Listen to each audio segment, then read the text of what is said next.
Hey, everybody. Hey, can you hear me okay? I am, as they might say, out of the woods, but still a little under the weather, so I want to make sure I leave this mask on. It's good to be with you all. Let's take a moment in prayer before I make some remarks.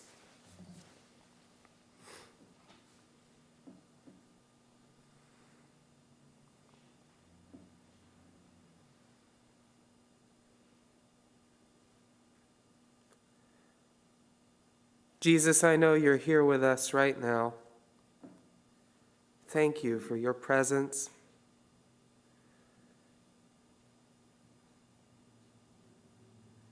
I ask you to pour your Spirit on me and on us, because without you I can't say anything worthwhile.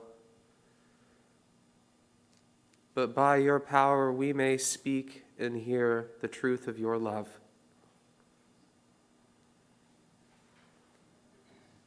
Amen.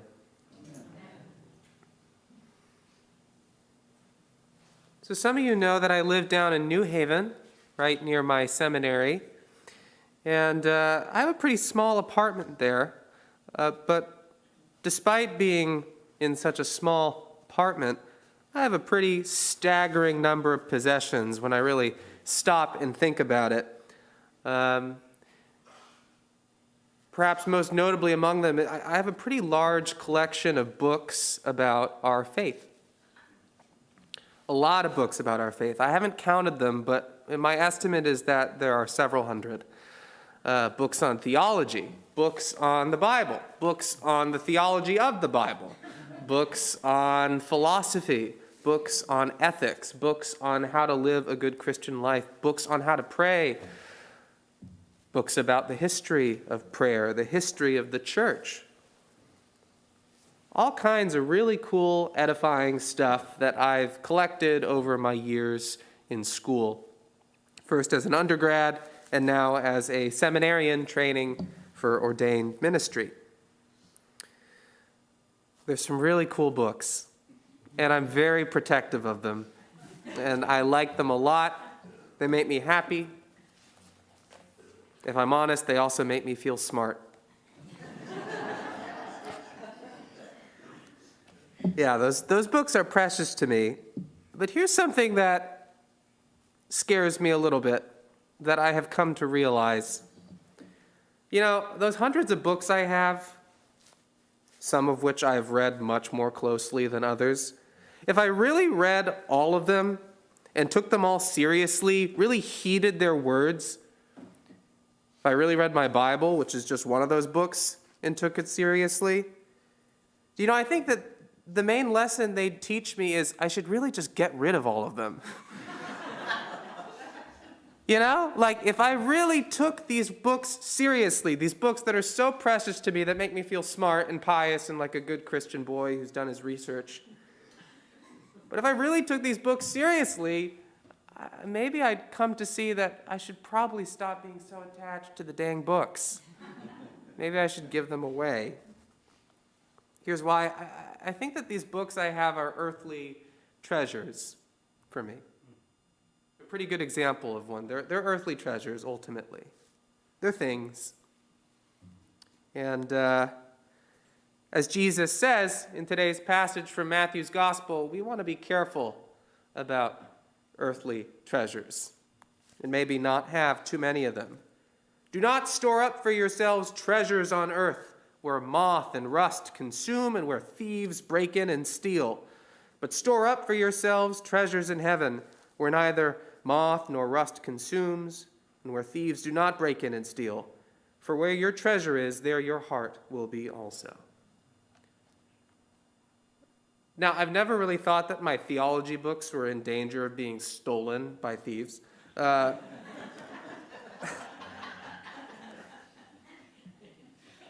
But Jesus' point still stands.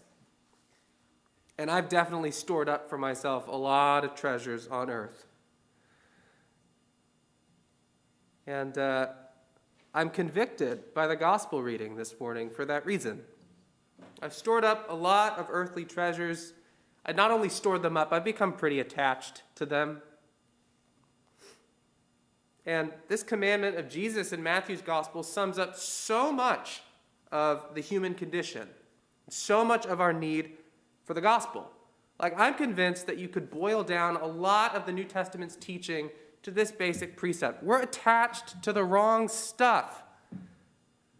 We are so attached to so much of the wrong stuff. And that is the root of a lot of our problems.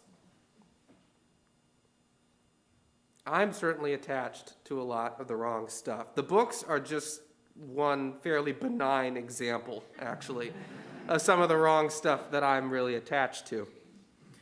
We're attached to our material possessions, but earthly treasures include more than just things, right? Earthly treasures include our jobs, our livelihoods. Earthly treasures can include our expectations of how this material life is supposed to go. Earthly treasures can include our relationships and maybe our expectations for those relationships. They might include the people in our lives that, whether we want to admit it, we kind of want to control because we, again, have those expectations and wants for our lives and want things to go our way. All of that is one big pile of earthly treasure, and I think most of us are contributing to it every day, if we're honest. We're pretty good at storing up earthly treasures.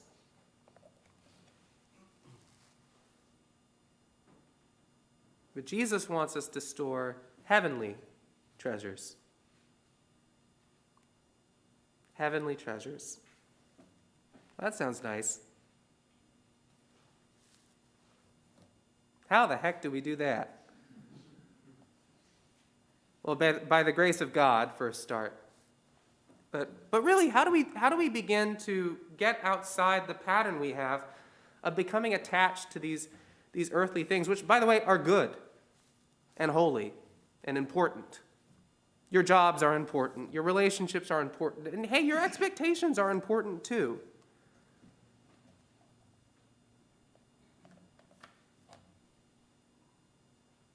But it might be good, Jesus is saying, for us to exercise some detachment.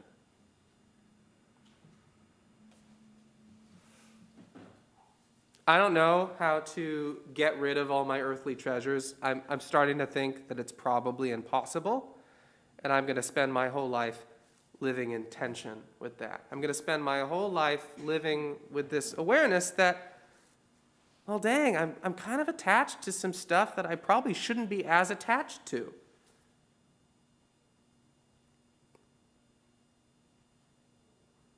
We're all works in progress, myself included.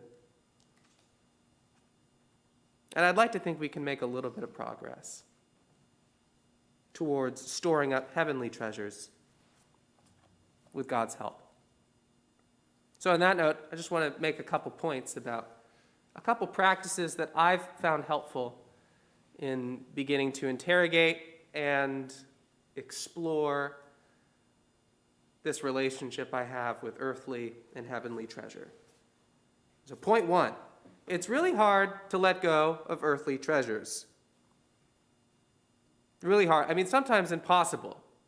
Like, sure, it sounds impressive to give up all of your belongings, but I imagine most of the parents in this room would very rightly kind of roll their eyes at me and say, well, yeah, easy for you to say. I can't give up my belongings. My kids need me to take care of them, just for example. We can't just let go of everything. We can't get rid of everything. But we can maybe start to learn to let go of our attachment by letting go in little ways. Start small. It's okay. We're beginners, all of us. We're beginners on the spiritual path. So if you want to let go of some of your earthly treasures, start small. What's something in your life that you could really let go of today? I'm thinking right now, there are several of those books on the shelf that I really don't need. I don't read them much. But, I bet I have some classmates at school who'd really like them. I should get rid of those books. And maybe in getting rid of them, I'll start to learn a little bit more of the detachment that Jesus is calling me to. What's something in your life today that you could get rid of? Something small.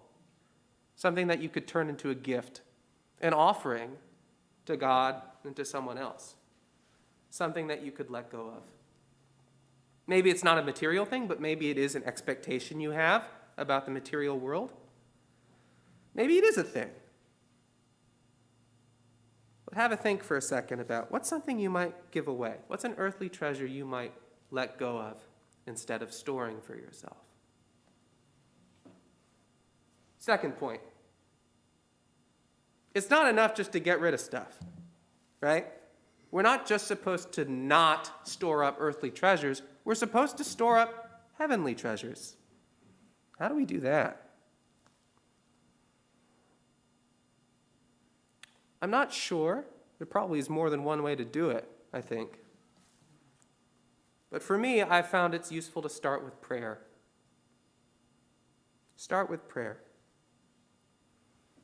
Start with what I like to call spontaneous Jesus prayer. When you're walking around, driving around, experiencing life, and it occurs to you, I could pray right now. Do it. Wherever you are, grocery store, job, house, bathroom, kitchen, church. Say, oh my gosh, Jesus, here you are. Here you are, right here. Right in the midst of everything else. You're right here. I love you. I love you, Jesus. Thank you for being with me here.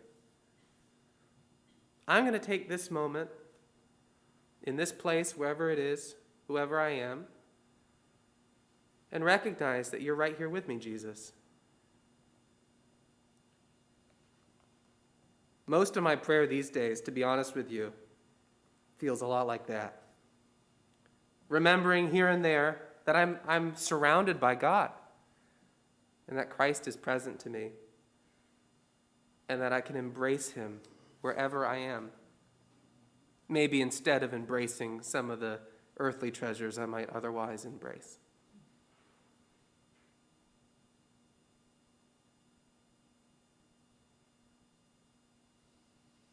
One of my favorite writers, Thomas Merton, is a great theologian of the church of the 20th century, once wrote that the gate of heaven is everywhere. And maybe if we want to store up heavenly treasures, we can start to practice an awareness of that fact, that the gate of heaven, by the grace of God and Jesus Christ, is everywhere. That is, everywhere we can experience risen Jesus. Everywhere we can embrace risen Jesus, cling to risen Jesus, hope in risen Jesus, rejoice in risen Jesus.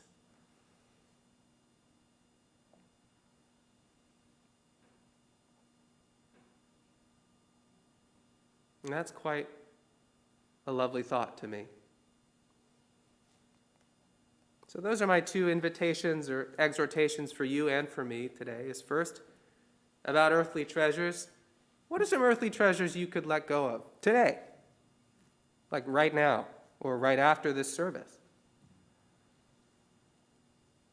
And thinking about heavenly treasures, how can you start to embrace your heavenly treasure in Jesus throughout the day, wherever you are, wherever you go? He's embracing you.